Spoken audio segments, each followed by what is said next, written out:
Assalamualaikum warahmatullahi wabarakatuh. Halo anak-anak, bagaimana kabar kalian semua? Semoga kita semua tetap sehat dan tetap semangat ya dalam mengikuti pembelajaran hari ini. Dan pada kesempatan kali ini kita akan belajar tematik tema 4I, subtema 2, pembelajaran 4. Coba dibuka bukunya halaman 49. Nah, di sini ada ayo berdiskusi. Nah, sumber daya alam itu dapat dimanfaatkan menjadi bahan makanan. Sumber protein berasal dari hewan maupun tumbuhan. Nah, di sini protein itu bisa terbagi menjadi dua. Protein yang berasal dari hewan dan yang berasal dari tumbuhan. Nah, kalau yang dari hewan itu namanya protein hewani. Tapi kalau yang dari tumbuhan namanya protein nabati. Seperti itu. Nah, protein sendiri itu dapat bermanfaat untuk pembangun tubuh. Jadi biar tubuhnya itu menjadi bersemangat, tidak lemas, dan menjadi kuat. Nah, di sini contoh dari protein hewani itu ada ikan. Kalau yang nabati itu ada tahu. Coba kita lihat contoh lainnya. Nah, ini ayam goreng. Siapa yang suka ayam goreng? Ya, ibu juga suka dengan ayam goreng. Ayam goreng ini berasal dari hewan, maka dia disebut sebagai protein hewani. Kemudian ini ada lobster. Lobster ini juga termasuk protein hewani. Ada kerang. Kerang juga termasuk protein hewani. Nah, kalau ini namanya adalah bubur kacang hijau.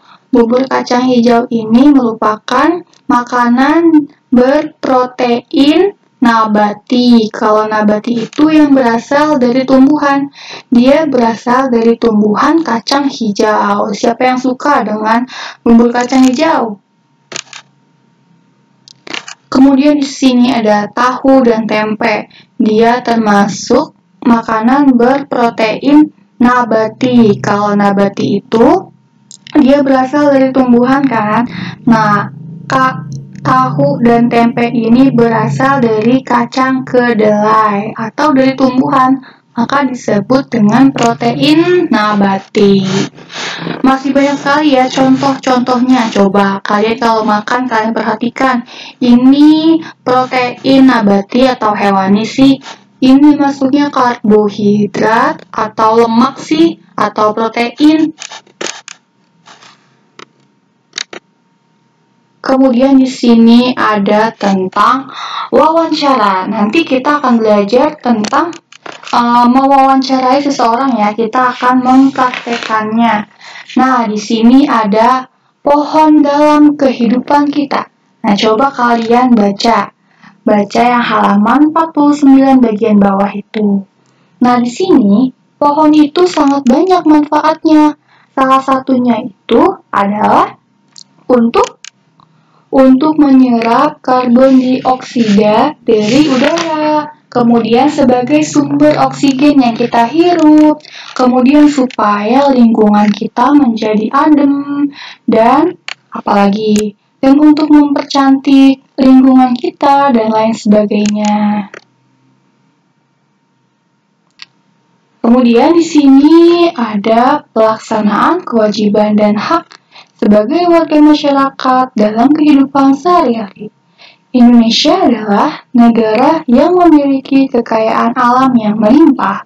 Tugas kita sebagai warga negara adalah memanfaatkan sumber daya alam dengan bijak agar dapat dimanfaatkan oleh generasi selanjutnya. Maksudnya dengan bijak ini adalah sesuai dengan kebutuhan kita. Jadi kita tidak membuang-buang sumber daya alam itu.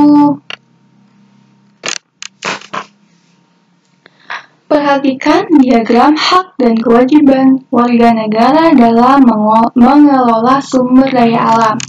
Nah, kalau hak itu yang harus kita dapatkan. Misalkan kalau hak kita sebagai warga negara itu, kita berhak untuk memanfaatkan sumber daya alam. Kemudian, kita berhak untuk memakainya.